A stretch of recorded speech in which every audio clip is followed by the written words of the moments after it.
Good morning, everybody. My name is Fabian Levy, and I serve as Deputy Mayor for Communications for the City of New York. Early this morning, our office became aware of a global IT outage impacting city governments, companies, and other organizations around the world. We first became aware of the situation at 12:40 a.m., and at 1 a.m. in the morning, our team started convening together to deliver for New Yorkers. New Yorkers need to know that their city government moved quickly to assess the incident and protect critical resources. Chief Technology Officer Matt Frazier even conducted a series of television and radio interviews throughout the morning to keep New Yorkers informed about the outage starting at 5:40 a.m. While we are continuing to monitor the situation, emergency operations and crucial services, including our 911 system, are working properly.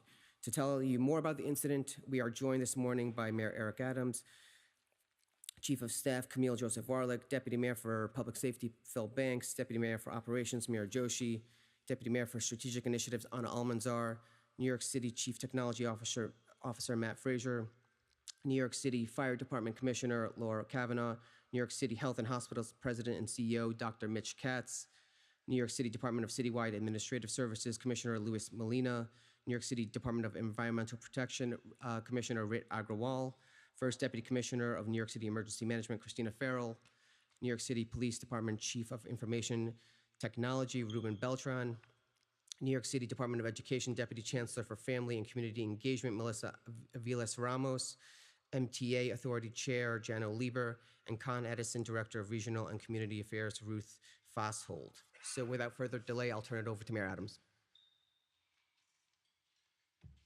Thanks so much, DM Levy. And I often recall, although it was not a cyber attack. I recall when I was briefed by the former mayor, he says one of the major concerns is dealing with any form of IT outage, including if it is a cyber attack. We need to be prepared. And with that in mind, Chief of Staff Camille Joseph Warlick has been hosting a series of drills. We just recently did one to deal with any type of IT outage or cyber attack.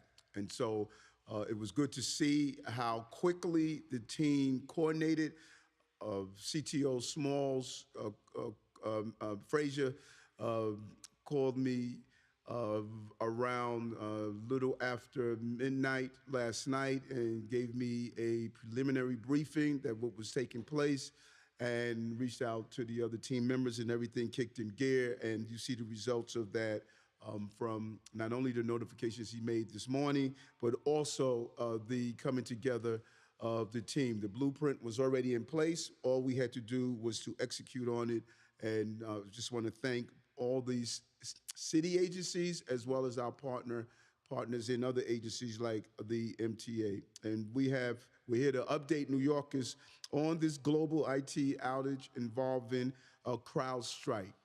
CrowdStrike is a cybersecurity software prevalent in computers across the globe. Their goal, as the Chief Technology Officer would explain, is to identify if there is a problem and to immediately take action. And early this morning, they sent out a software update that inadvertently took systems offline.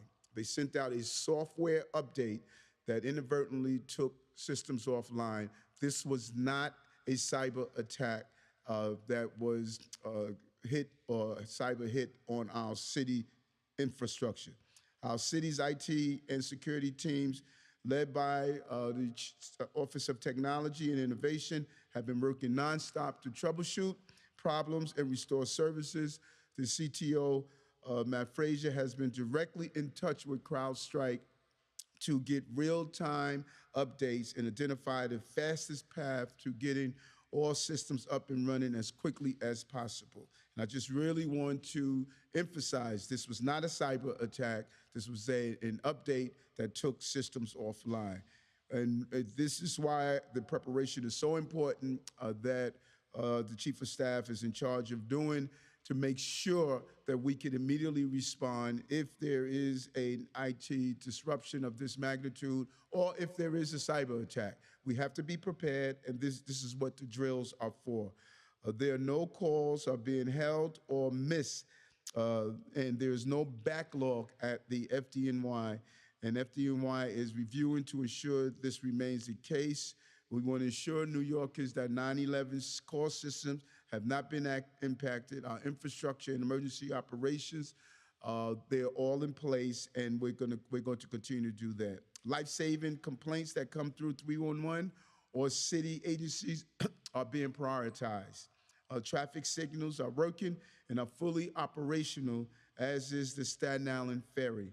Our water systems are fully operational, and our summarizing program will continue as scheduled, including bus service. Although we want to tell parents you may see disruption on the bus tracking app, the systems are still operating.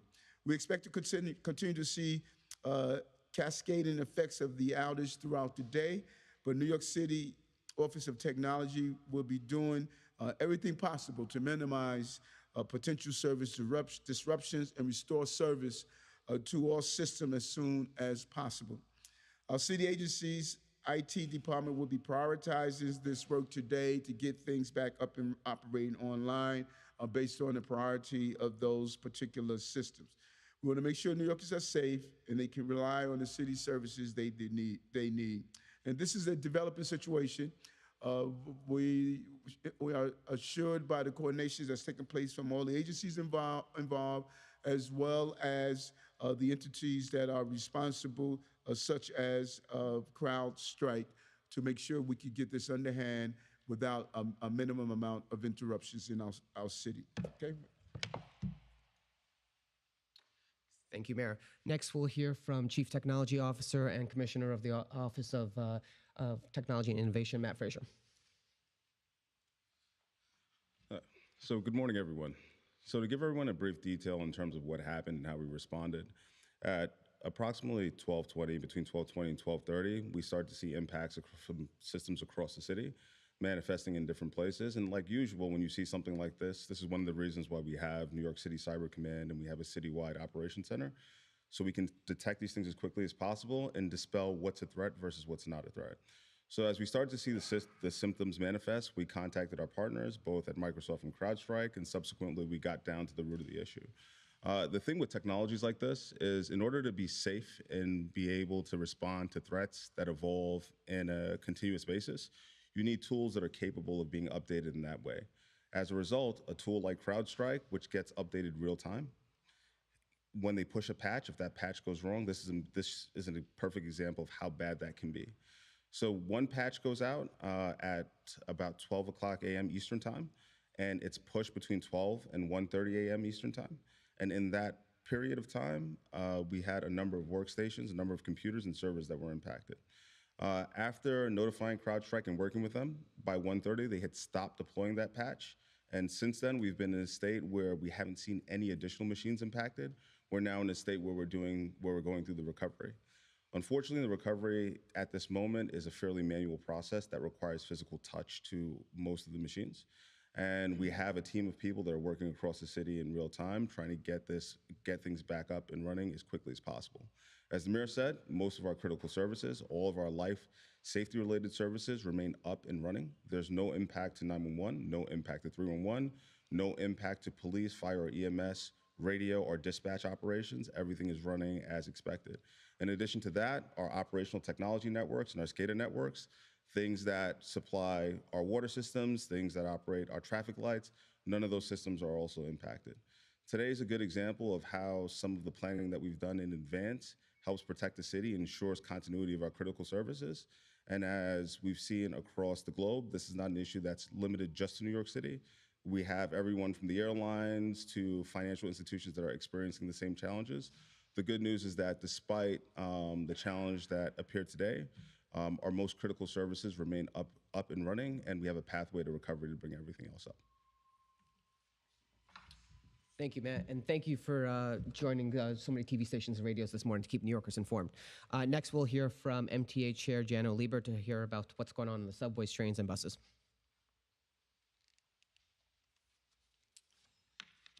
So the MTA activated our incident command system and our emergency management procedures in the late morning hours, and we established quickly that there is no impact to subway service, no impact to the bus system, no impact to commuter rails, and no impact to the paratransit operations.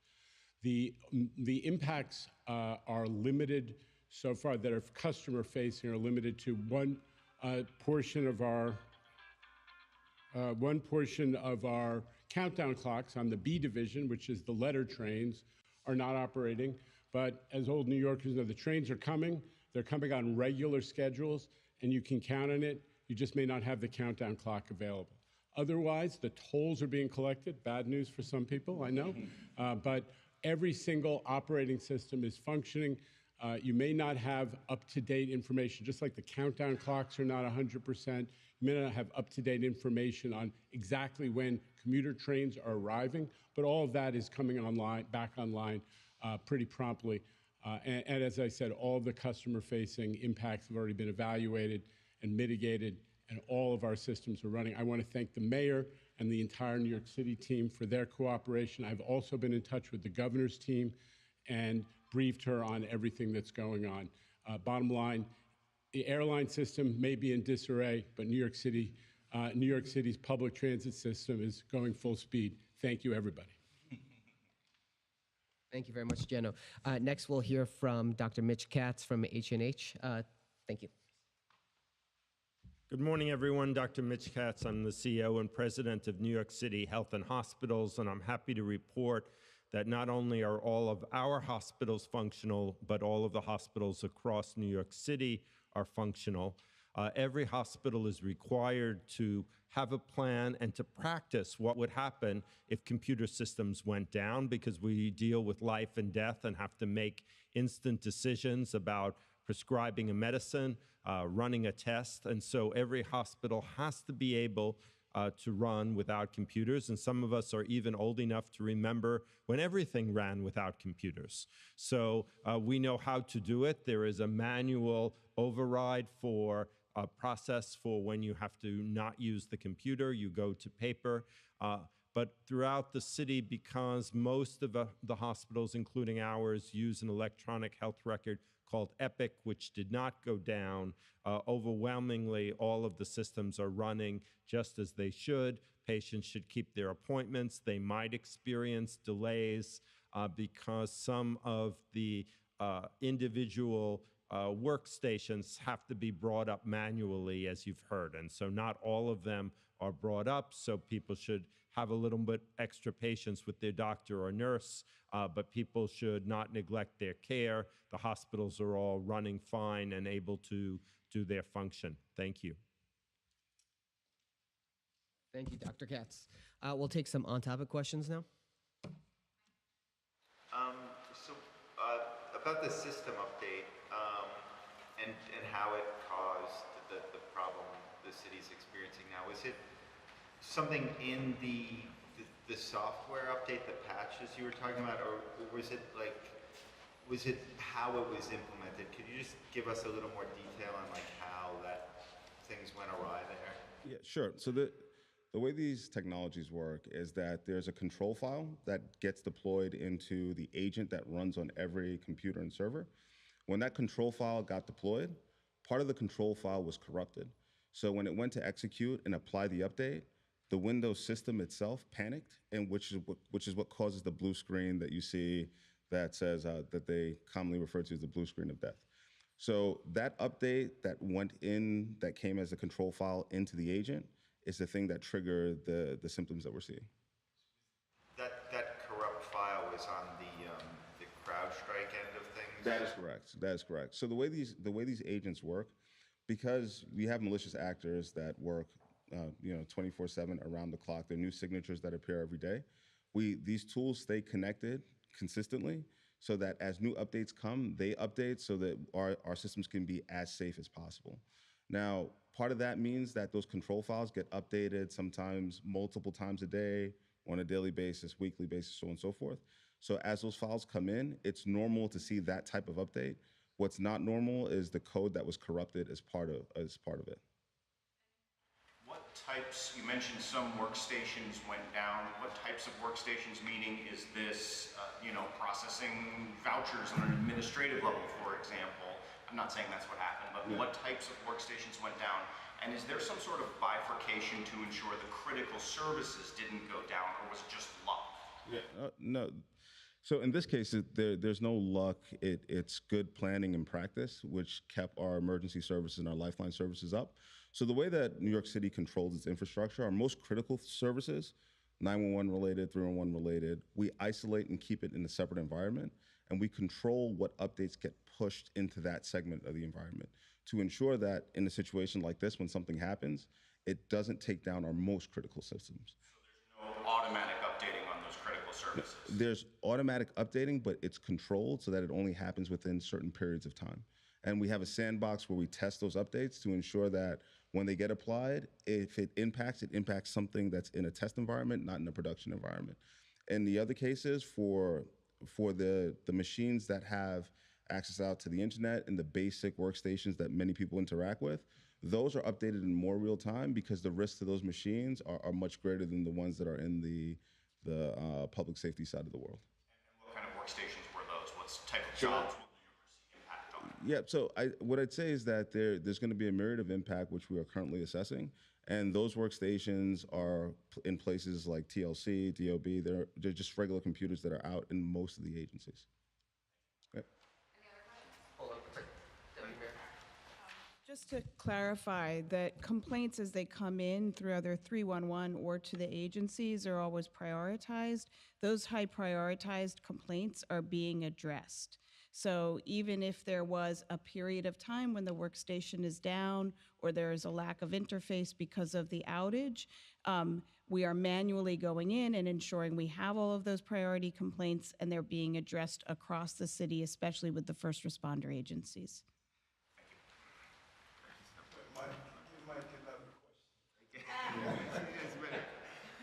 Does CrowdStrike know how that file got corrupted or the implementation got corrupted, or are they still trying to figure it out? Yeah, so after we discovered the incident and we started to see the impact, with working with CrowdStrike, they were able to correlate the impacts that not only that we saw, but the global community saw with an update that they pushed, and they found it with timing.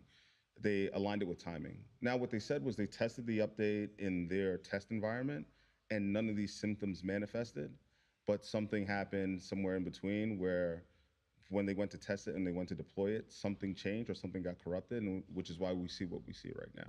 So CrowdStrike has confirmed that the issue is related to their control file that was updated, and they said that which is why they stopped deploying it and they rolled back to the previous version. It sounds like they're still trying to pinpoint like what went wrong in a way. Yeah, I'm sure they're looking in their quality control process, but I would defer to CrowdStrike to have them answer what's going on in their internal process.